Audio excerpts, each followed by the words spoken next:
आखिरकार बिहार ने अपना फैसला सुना दिया है। एक बार फिर एनडीए की सरकार बननी तय है।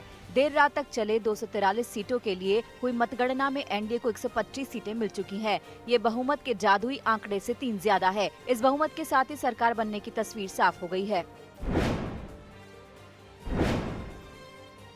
नीतीश एक बार फिर मुख्यमंत्री की कुर्सी संभालेंगे। वो चौथी बार सरकार बनाएंगे। वैसे सीएम पद के लिए वो 7वीं बार शपथ लेंगे। नीतीश कुमार की अगुवाई में एनडीए को जीत का आंकड़ा हासिल हो चुका है। इसके साथ ये साफ हो गया कि अंत भला तो सब भला। एनडीए में 74 सीटों के साथ बीजेपी सबसे बड़ी पार्टी बनकर उभरी। जेडीयू की झोली में 43 सीटें आई हैं। विकासशील इंसान पार्टी और हिंदुस्तानी आवाम मोर्चा की 4-4 सीटों के साथ एनडीए ने 125 सीटों पर जीत हासिल कर ली। केंद्रीय मंत्री अश्विनी चौबे ने कहा कि बिहार की जीत प्रधानमंत्री मोदी जी की जीत है। उनकी माने तो पीएम की ड्राइविंग की वजह से ही हमारी गाड़ी दुर्घटनाग्रस्त नहीं हुई। निश्चित रूप से यह जीत नरेंद्र भाई मोदी जी के प्रति ये आस्था और विश्वास की जीत बिहार ने प्रकट किया है। बिहार की जनता को मैं इसके लिए बहुत बहुत उनके प्रति आभार प्रकट करता हूं कि बिहार की जनता ने और नक्कार खाने में भेजने का काम किया। जातिवाद, भ्रष्टाचार, हिंसा, उग्रवाद, इन तमाम तत्वों को एक बार फिर से उनको मरोड़ करके और शांति और सद्भावना के पूर्वक सबका साथ, सबका विकास, सबका विश्वास, यह जो मूल मंत्र है उसको स्थापित करने का काम बिहार की जनता ने किया। चुनाव में जीत को लेकर पटना में बीजेपी ने प्रेस कॉन्फ्रेंस की और इसका पूरा श्रेय प्रधानमंत्री और बीजेपी अध्यक्ष जेपी नड्डा की मेहनत को दिया। और यह जीत माननीय प्रधानमंत्री नरेंद्र मोदी जी के आत्मनिर्भर भारत और आत्मनिर्भर बिहार का जो संकल्प है उसको पूरा करने के लिए जनता ने आशीर्वाद के रूप में सेवा करने का एक अवसर हमको दिया है। इस अवसर पर भारतीय जनता पार्टी के हमारे राष्ट्रीय अध्यक्ष श्री जगत प्रकाश नड्डा जी को भी हम हार्दिक धन्यवाद देना चाहते हैं। बिहार चुनाव में मिली जीत को लेकर एनडीए खेमे में जबरदस्त जश्न है। पटना से लेकर दिल्ली तक बीजेपी और जेडीयू कार्यकर्ताओं के लिए दिवाली जैसे 3 दिन पहले ही आ गई। सिर्फ पटना और दिल्ली ही नहीं बल्कि दूसरे राज्यों में भी बीजेपी के कार्यकर्ता सड़कों और पार्टी दफ्तरों पर जश्न मनाते नजर आए।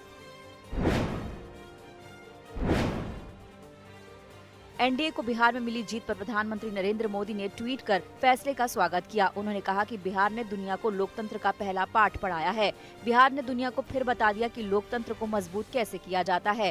पीएम मोदी के मुताबिक रिकॉर्ड संख्या में राज्य के गरीब, वंचित और महिलाओं ने वोट भी किया और विकास के लिए अपना निर्णायक फैसला भी सुनाया। पीएम ने ये भी ट्वीट किया कि युवा साथियों ने साफ कर दिया कि नया दशक बिहार का होगा और आत्मनिर्भर भारत उसका रोड मैप है।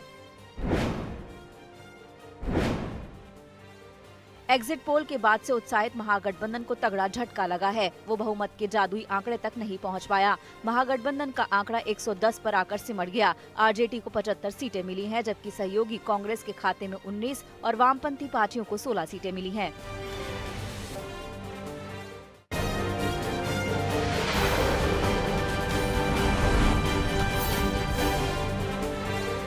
एनडीए को मिली जीत के साथ ही पटना की सड़कों पर नीतीश के पोस्टर लग गए हैं। उन पोस्टर पर नीतीश कुमार की जमकर तारीफ की गई है। समर्थकों ने इस शानदार जीत के लिए और लगातार चौथी बार सरकार बनाने पर नीतीश को बधाई दी है। बिहार चुनावों के परिणाम को लेकर आरजेडी और महागठबंधन की अन्य पार्टियों ने नाराजगी जाहिर की है। देर रात महागठबंधन के नेताओं ने चुनाव आयोग के अधिकारियों से मुलाकात की और कई सीटों के परिणाम पर सवाल उठाए।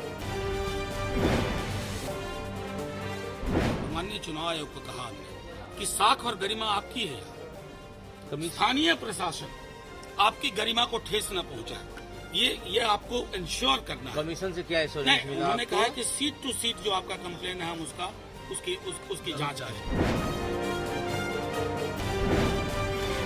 मनेर से आरजेडी के नवनिर्वाचित विधायक भाई वीरेंद्र ने कई विधानसभा क्षेत्रों में मतगणना की गड़बड़ी की आशंका जताई। उन्होंने आरोप लगाया कि एनडीए सरकार ने उनके उम्मीदवारों को जबरदस्ती हराने का काम किया है।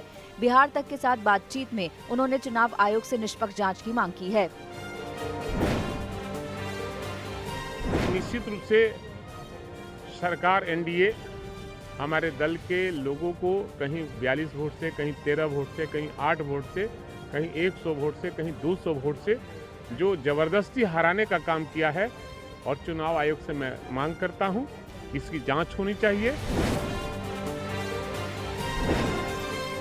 इन सब के बीच एनडीए की जीत पर नेताओं की बधाई का सिलसिला जारी है। दिल्ली से बीजेपी सांसद मनोज तिवारी ने कहा कि एनडीए की स्पष्ट जीत के बाद खुशी के आंसू निकल गए। उन्होंने ट्वीट किया कि जीत की खबर मिलते ही अपने घर में स्थित जगत जननी मां विंध्यवासिनी के सामने बैठ गया। वहीं देवेंद्र फडणवीस के मुताबिक बिहार की जनता ने बता दिया कि वो विकास चाहते हैं, जंगल राज नहीं। बिहार के परसा से लालू प्रसाद यादव के समधी और तेज प्रताप के ससुर चंद्रिका राय को हार का सामना करना पड़ा।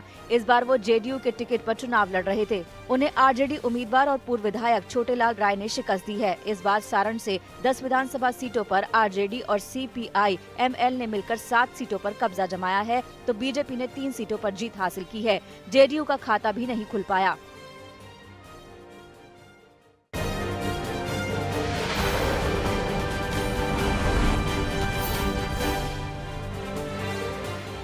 मध्य प्रदेश उपचुनाव में बीजेपी का डंका बजा है। 19 सीटों पर विजय जीत से पार्टी में जोश और जश्न सरकार के लिए उपचुनाव में बड़ी जीत राहत लेकर आया है। पूरे राज्य में जश्न का दौर है। उपचुनावों में बीजेपी के प्रदर्शन से गदगद है शिवराज सिंह चौहान। सूबे के लोगों को कहा शुक्रिया। आज तक से खास बातचीत में कहा कि ये लोगों की जीत है, सरकार के कामों की जीत है। जनता के हृदय से आभारी हैं। जनता ने विनम्रता, विकास और जन कल्याण को वोट दिया है। जिनने वादे निभाए नहीं, वचन पूरे नहीं किए, मध्य प्रदेश को दलालों की मंडी बना दिया था, और जिन्होंने मुद्दे जनता के काम नहीं चुने थे,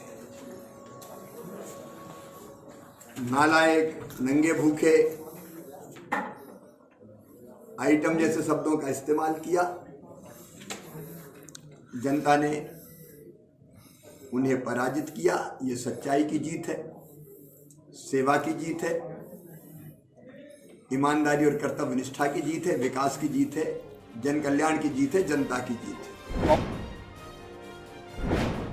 आज तक से बातचीत करते हुए ज्योतिरादित्य सिंधिया ने जीत का जिक्र किया और कहा कि वो दिल से राज्य की सेवा कर रहे हैं। साथ ही उन्होंने कमलनाथ और दिग्विजय पर निशाना भी साधा। गद्दार कौन है, ये मध्य प्रदेश की 8 करोड़ जनता ने स्पष्ट कर दिया है। गद्दार कमलनाथ और दिग्विजय सिंह जी हैं, जिन्होंने भ्रष्टाचार का अड्डा वल्लभ भवन को बना दिया, जिन्होंने विकास और प्रगति के रास्ते से हटकर पूर्ण रूप से स्वतः की रास्ता अपनाया। और ये स्पष्ट जनादेश भाजपा के पक्ष में और कांग्रेस के विरुद्ध स्पष्ट आ चुका है, जिसे शायद अभी भी कांग्रेस स्वीकार नहीं कर रही है, लेकिन स्पोर्ट्समैन स्पिरिट में स्वीकार करनी चाहिए। और अब आगे का रास्ता भारतीय जनता पार्टी सेवा भाव के साथ मध्य प्रदेश में चलेगी। मध्य प्रदेश उपचुनाव की सबसे चर्चित सीट डबरा कांग्रेस की झोली में आई है। वहां पर जमकर नारेबाजी की गई। बेंगलोर में सबसे ज्यादा चर्चित रहे सिंधिया समर्थक बीजेपी प्रत्याशी मनोज चौधरी ने देवास जिले से जीत हासिल की है। मध्य प्रदेश में कांग्रेस की हार से बौखलाए पार्टी के नेता और कार्यकर्ता। इंदौर में पार्टी के उम्मीदवार के समर्थकों ने हंगामा किया। मध्य प्रदेश के राजगढ़ में कांग्रेस ने जीत हासिल की है। कांग्रेस के प्रत्याशी रामचंद्र दांगी ने जुलूस निकाला। यूपी में 7 विधानसभा सीटों पर हुए उपचुनाव में भी बीजेपी की बल्ले बल्ले हुई है। वहां उसे 6 सीटों पर जीत हासिल हुई है। इसी के साथ सीएम योगी ने इसे लोगों की जीत बताया है। चाहे वह बिहार विधानसभा का चुनाव हो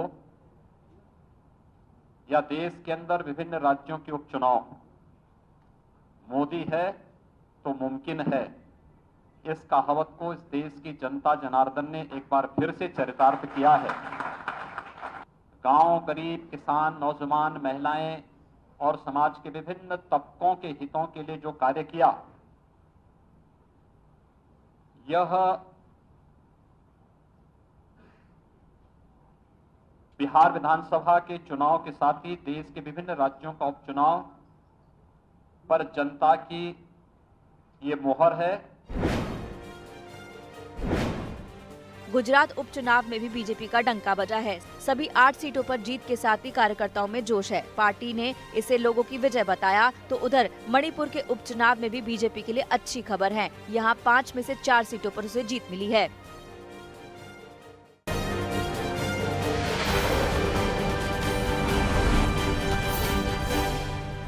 दिल्ली में कोरोना की रफ्तार और तेज हो गई है। बीती रात जारी किए गए आंकड़ों के मुताबिक 24 घंटे में अब तक के सबसे ज्यादा 7,830 केस दर्ज किए गए हैं। वहीं इतने ही समय में 83 लोगों ने जान गंवा दी है। मौत के आंकड़ों ने बीते 5 महीनों का रिकॉर्ड भी तोड़ दिया है। नए केस के साथ ही पीड़ितों की कुल संख्या 4,51,382 हो गई है, जबकि अब तक 7,143 लोग अपनी जान गंवा चुके हैं। फिलहाल दिल्ली में सक्रिय मरीजों की संख्या 41,385 है। उधर महाराष्ट्र में कोरोना की रफ्तार थोड़ी कम हुई है। बीती रात जारी आंकड़ों के मुताबिक पूरे राज्य में 3,791 नए कोरोना केस सामने आए हैं। इसके साथ ही कुल केस की संख्या 17,26,926 हो गई है। 24 घंटे में ही पूरे महाराष्ट्र में 46 लोगों ने अपनी जान गंवाई है। नए केस के साथ ही एक्टिव केस की संख्या 92,461 हो गई है। देश में कोरोना के कुल केस 46 लाख से ज्यादा हो चुके हैं। 24 घंटे में करीब 45,000 नए मामले सामने आए हैं, जबकि इतने ही समय में करीब 55,000 लोग रिकवर भी हुए हैं। 24 घंटे में ही 500 लोगों ने अपनी जान गंवाई है।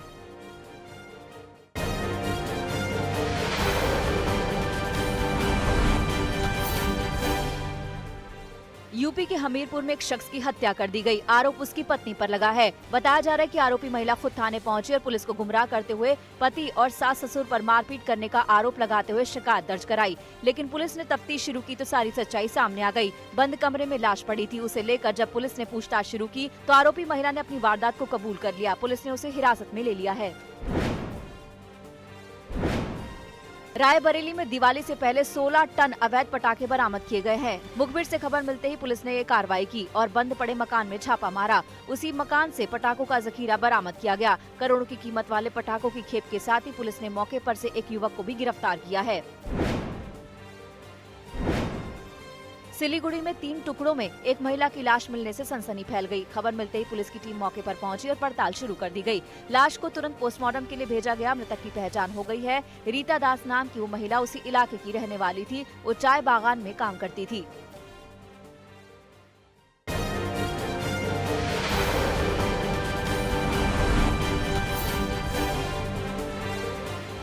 IPL 2020 के फाइनल में मुंबई इंडियंस ने दिल्ली कैपिटल्स को 5 विकेट से करारी शिकस्त देते हुए 5वीं बार खिताब अपने नाम किया।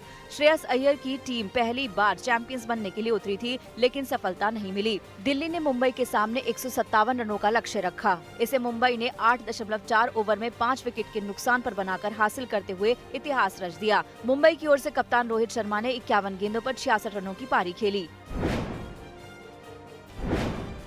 इस महामुकाबले में टॉस जीतकर पहले बल्लेबाजी करने उतरी दिल्ली की शुरुआत बहुत ही खराब रही। शुरुआती 6 ओवर से पहले ही 22 रन पर दिल्ली ने अपने 3 विकेट गंवा दिए। इसके बाद ऋषभ पंत ने 56 और श्रेयस अय्यर ने नाबाद 65 रनों की पारी खेली और दोनों के प्रयास से दिल्ली कैपिटल्स 20 ओवर में 7 विकेट पर लड़ने लायक 156 का स्कोर ही खड़ा करने में कामयाब रही। मुंबई की ओर से टेंट बोल्ट ने 3 विकेट चटकाए, जिन्हें मैन ऑफ द मैच चुना गया। मुंबई की टीम लगातार 2 सीजन में खिताब जीतने वाली दूसरी टीम बन गई है। उसने पिछले सीजन के फाइनल में चेन्नई सुपर किंग्स को हराया था। चेन्नई ने ही 2010 और 2011 में लगातार 2 खिताब जीते थे। रोहित शर्मा का IPL में 6ठा खिताब है। वो एक बार डेक्कन चार्जर्स के लिए भी टाइटल जीत चुके हैं।